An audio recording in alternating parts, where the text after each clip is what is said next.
உள்ளதை சொல்லும் உருக்கம் சொல்லும் நிகழ்ச்சிக்கு அருந்ததி மக்கள் கட்சி தலைவர் வரதராஜன் அவர்கள் நம்ம இடத்துல வந்திருக்கார்.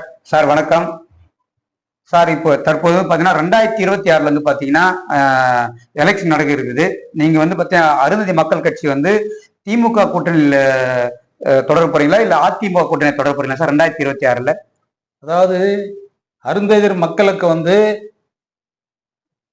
திராவிட முன்னேற்ற கழகம் தான் வந்து இன்னைக்கு வரைக்கும் நல்லது பண்ணிட்டு இருக்கு. ஏன்னா முன்னாள் முதல்வர் முத்தமிழறிஞர் கலைஞர் டாக்டர் கலைஞர் அவர்கள் இந்த அருந்ததியர் மக்களுடைய வாழ் சூழ்நிலை கருத்தில் கொண்டு அவர்களுடைய வாழ்விடங்கள் செழிப்படைய வேண்டும் என்ற கருத்தின் பேரில் அவர் 3% இடஒதுக்கீடு வழங்கினார். அந்த இடஒதுக்கீடு சட்டப்படியாக செல்லுபடியாகாது என்று அதிமுகவினுடைய முன்னாள் முதலமைச்சர் செல்வி ஜெயலலிதா அவர்கள் மறுப்பு தெரிவித்தார். அவர் கூறியது என்னவென்றால், நான் அடுத்த முறை ஆட்சிக்கு வந்தால் இந்த 3% இடஒதுக்கீடு பாராளுமன்றத்தில் சட்டம் ஏற்றுவேன் என்று கூறினாள். அதற்காக நான் போராடுவேன் என்று கூறினார். ஆனால் சட்டம் வந்த பிறகு குருவிக்காரரையும் இவர்கள் மட்டும்தான் வந்து எஸ்டி பட்டியலில் சேர்த்தாரே தவிர அன்றைக்கு இருந்த பிரதமர் மன்மோகன் சிங் அவர்களிடம் இந்த அருந்ததியர் இடஒதுக்கீடு 3% இடஒதுக்கீடு பாராளுமன்றத்தில் சட்டம் கொண்டு வர எந்தவித முயற்சியும் எடுக்கவில்லை. அதனால் அதிமுகவை நாங்கள் எந்த காலத்திலும் ஏற்றுக்கொள்ள மாட்டோம். இப்ப நீங்க அருந்ததி மக்கள் கட்சி தலைவராக இருக்கிறீங்க. இப்ப 2026 இருந்து பாத்தீங்கன்னா திமுக கூட்டணியில நீங்க ஏதாவது ராணிப்பேட்டை தொகுதி அரக்கோணம் தொகுதியில ஏதாவது சீட்டு கேட்பீங்களா இல்ல சீட்டு கொடுப்பாருன்னா உங்களுக்கு? இல்ல கண்டிப்பா நாங்க கேட்போம். ஏன்னா வட மாவட்டங்கள்ல வந்து அருந்ததியர் வந்து கம்மின்னு சொல்லிட்டு இதுவரைக்கும் ஒரு பொய்யான கட்டமைப்பு வந்து பண்ணிட்டு இருக்காங்க. ஏன்னா அரசியல்வாதிங்க. ஆனா அப்படி கிடையாது. வட மாவட்டங்கள்ல வந்து அருந்ததியர் மக்கள் நிறைய பேர் இருக்காங்க.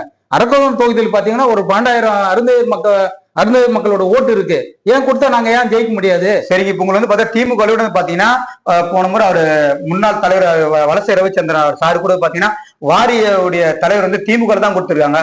அது போல உங்களுக்கு வந்து சீட்டு கொடுப்பாங்கன்ட்டு நீங்க திமுக இருக்கிறீங்களா? அதுதான் வந்து ஏன்னா வாரிய தலைவர் வந்து முன்னாள் முதலமைச்சர் டாக்டர் கலைஞர் வந்து உண்மையிலே இந்த அருந்ததியர் மக்களை மதிச்சு ஒரு வாரிய தலைவர் கொடுத்தாங்க. அதை நாங்க உண்மையில நாங்க பெருமையிடும் நன்றி சொல்றோம். அதே போல எங்களுக்கு சட்டமன்றத்துல வந்து ஒரு தேர்தல் பங்கீடு கொடுக்க மாட்டேன்றாங்களே, எந்த கட்சியும் கொடுக்க மாட்டேன்றாங்க. திமுக கொடுக்கணும்னு நினைக்கிறீங்களா?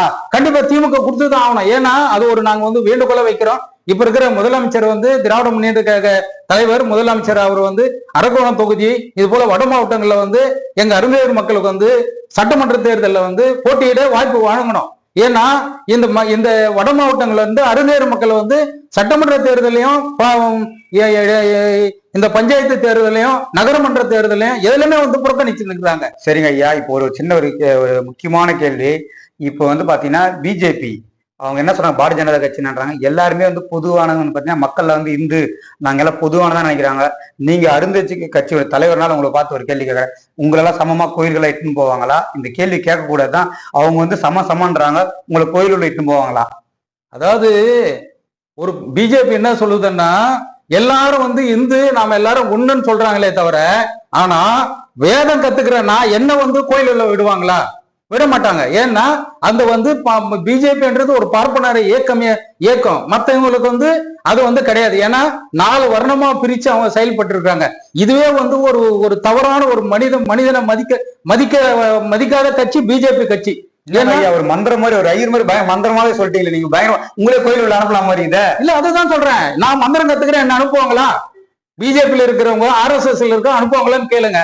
கண்டிப்பா அதை நாங்க ஏத்துக்கிறோம். எங்களுக்கு மெய் இருந்துச்சு. நீங்க ஒரு ஐயர் வந்து எப்படி ஒரு மந்திரம் சொல்றோம் அது மாதிரி சொல்றீங்களே.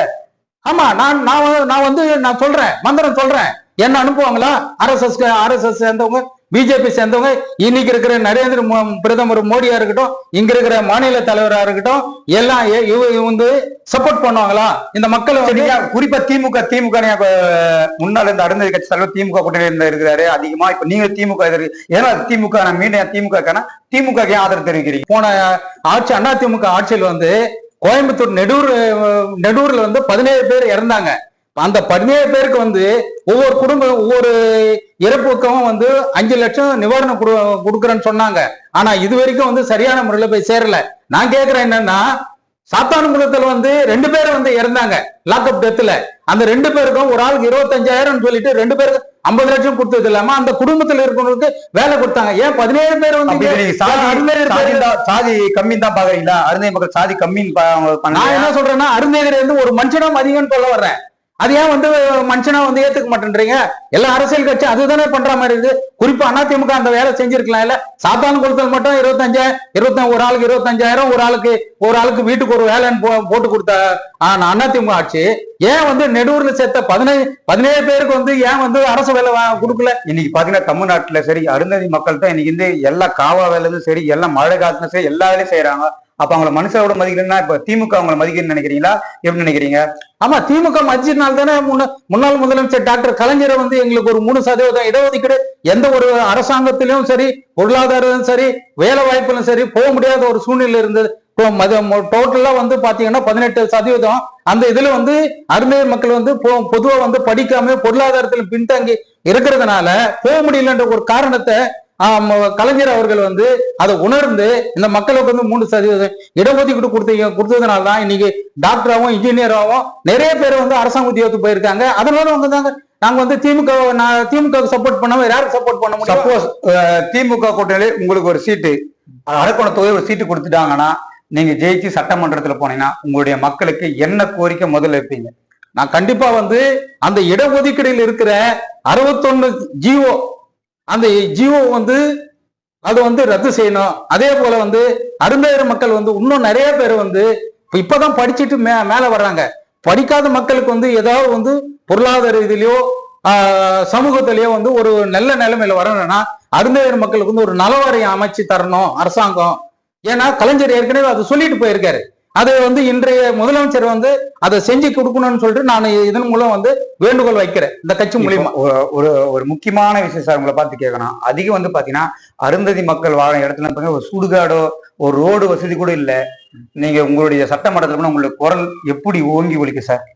அதாவது பாத்தீங்கன்னா தொகுப்பு வீடுகள்னு இருக்கு. எல்லா சமுதாயத்தையும் தொகுப்பு வீடு வந்து கட்டிட்டாங்க ஏறக்குறைய. ஆனா அருந்ததியர் பகுதியில் இருக்கிறவங்களுக்கு இன்னமும் வந்து தொகுப்புடும் கொடுக்கல, இன்னும் பட்டாவும் கொடுக்கல.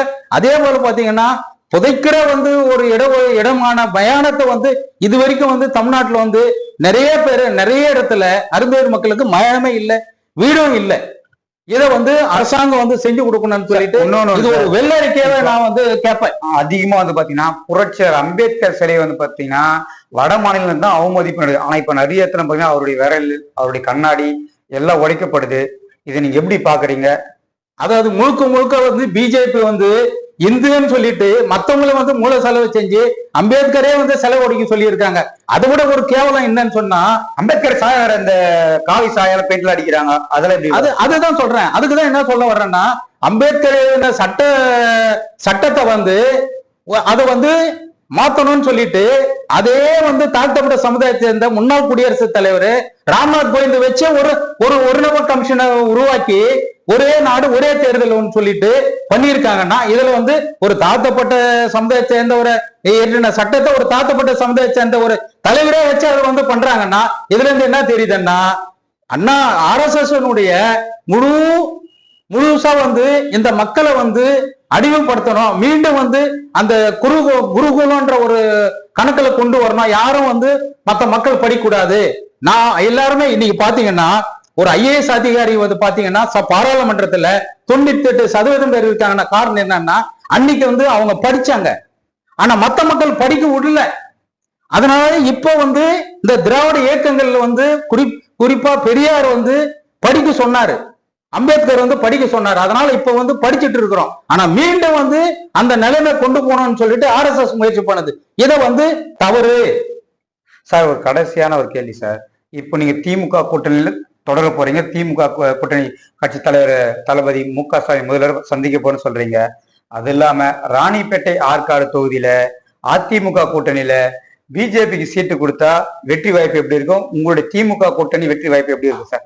பிஜேபி அதுதான் சொல்றேன், பிஜேபின்றது ஒரு கட்சி இல்ல, அது ஒரு மதவெறி தூண்டுற ஒரு இயக்கமா தான் நாங்க நினைக்கிறோம். ஏன்னா இந்த பிஜேபி இங்க கொடுத்தாங்கன்னா அமைச்சர் ராணிப்பேட்டில் அமைச்சர் வந்து ஈஸியா வின் பண்ணிட்டு போயிடுவார், ஜெயிச்சுட்டு போயிடுவார்.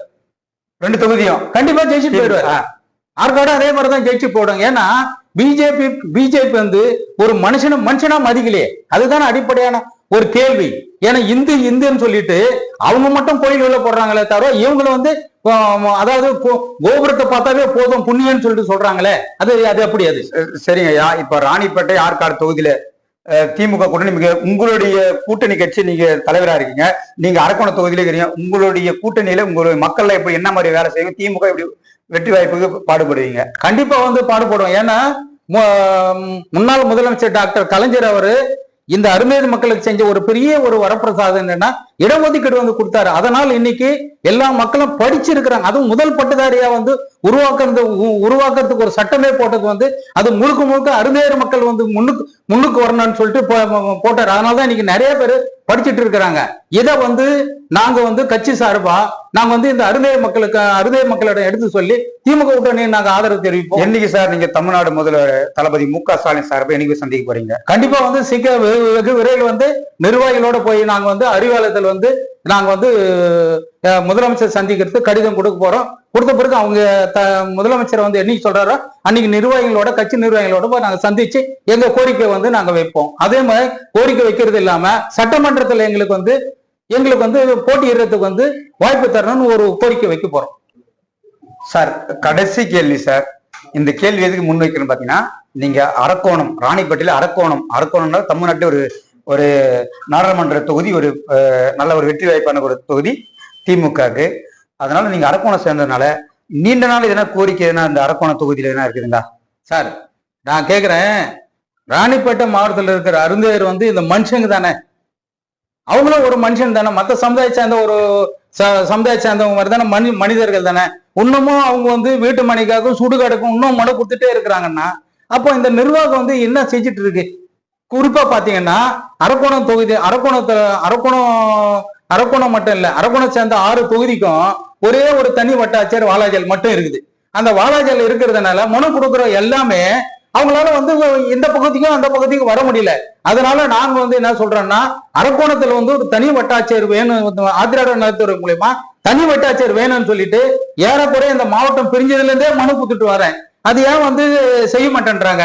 முதலமைச்சர் கவனத்துக்கு வந்து மாண்புமிகு இந்த மாவட்டத்தை சேர்ந்த அமைச்சர் அவர்கள் வந்து முதலமைச்சரின் கவனத்தை கொண்டு போய் இதை வந்து செய்யணும், செஞ்சு கொடுத்தா உண்மையிலே வந்து இந்த மாவட்டத்துல வந்து எந்த பிரச்சனையும் இல்லாம இருக்கும்ன்றது. என்னுடைய அமைச்சரை போய் பார்க்க போறீங்க? இவன் வெகு விரைவில் பார்த்துருவேன். வெகு விரைவில் பார்த்து இந்த அரக்கோணம் தனி வட்டாட்சியருக்காக மாவட்ட அமைச்சர் என்ற முறையில அமைச்சர் காந்தி அவர்களை நாங்க சந்திக்கிறதுக்கு இருக்கிறோம். சார் ஒரு முக்கியமான கேள்வி, என்ன கேள்வின்னு பாத்தீங்கன்னா, நீங்க அரக்கோணம் பாராளுமன்ற சேர்ந்து அரக்கோணம் சொந்த ஊருனால அரக்கோணத்துல ஏதாவது ஒரு முக்கியமான கேள்வி, நீண்ட நாள் கோரிக்கை எதனா இருக்கா? இல்ல நீங்க திமுக கூட்டணி முதல்வர் இப்ப சந்திக்க போறீங்க, அதனால ஒரு முக்கியமான ஏதாவது லாஸ்ட் கேள்வி எதனா முன்வைக்கலாம். அதாவது இந்த மாவட்டத்தில் இருக்கிற அருந்ததியர் மக்கள் வந்து வீட்டு மனையும் சுடுகாடும் வழி இல்லைன்னு சொல்லிட்டு தொடர்ந்து மனு கொடுத்துட்டு இருக்காங்க. இதை வந்து அதிகாரிங்க வந்து வெகு விரைவில் வந்து நடவடிக்கை எடுக்க காலதாமதப்படுத்துறாங்க. இதை வந்து மாண்புமிகு அமைச்சர், இந்த மாவட்டத்தை சேர்ந்த மாண்புமிகு அமைச்சர் வந்து எல்லா மக்களுக்கும் செஞ்சுட்டு இருக்காரு. அது உண்மையிலே வரவேற்கத்தக்கது. ஆனா இந்த கோரிக்கைகளை அருந்ததியர் மக்கள் கோரிக்கையில வந்து அவருடைய கவனத்துக்கு வந்து போலன்ற மாதிரி நான் நினைக்கிறேன் அமைச்சரை. அதனால வந்து வெகு விரைவில் வந்து அமைச்சரை பார்த்து அருந்ததியர் மக்கள், இந்த மாவட்டத்தில் இருக்க அருந்ததியர் மக்களுடைய கோரிக்கையை மாவட்ட அமைச்சர் என்ற முறை அவரை சந்திக்கணும். குறிப்பா வந்து இந்த மாவட்டத்துல 6 தாலுகா இருக்கு, 6 வட்டாட்சியர் அலுவலகம் இருக்கு. அதுக்கு வந்து ஒரே ஒரு தனி வட்டாட்சியர் அலுவலகம் வாலாஜால் தான் இருக்கு. அதனாலதான் இந்த கோரிக்கைகள்லாம் நிறைவேறாம இருக்கு. அதனால அமைச்சரை வந்து சந்திச்சுட்டு நாங்க முதல் கோரிக்கை என்ன வைக்க போறோம்னா, அரக்கோணத்துல ஆதிராவிடர் நலத்துறை மூலியமா ஒரு தனி வட்டாட்சியர் அலுவலகம் வேணும்னு சொல்லிட்டு நீண்ட நாளா போராடினு இருக்கிறோம். மாவட்ட அமைச்சர் என்ற முறையில அவரை சந்திச்சோம்னா அது கண்டிப்பா முதல்வர் கவனத்துக்கு கொண்டு செஞ்சு கண்டிப்பா அதை செஞ்சு கொடுப்பாருன்றது நாங்க நம்புறோம். சார் இவ்வளவு நேரமா உங்களுடைய வேலையெல்லாம் விட்டுட்டு ஒரு அருந்ததி கட்சி மக்கள் தலைவரே எங்களுடைய அழைப்பு ஏற்று உங்களுடைய இந்த பொன்னான நேரத்தை வீண் செய்து எங்களுக்கு உங்க நேரத்தை ஒதுக்குனது ரொம்ப நன்றி சார். நன்றி சார். நன்றி சார். நன்றி சார்.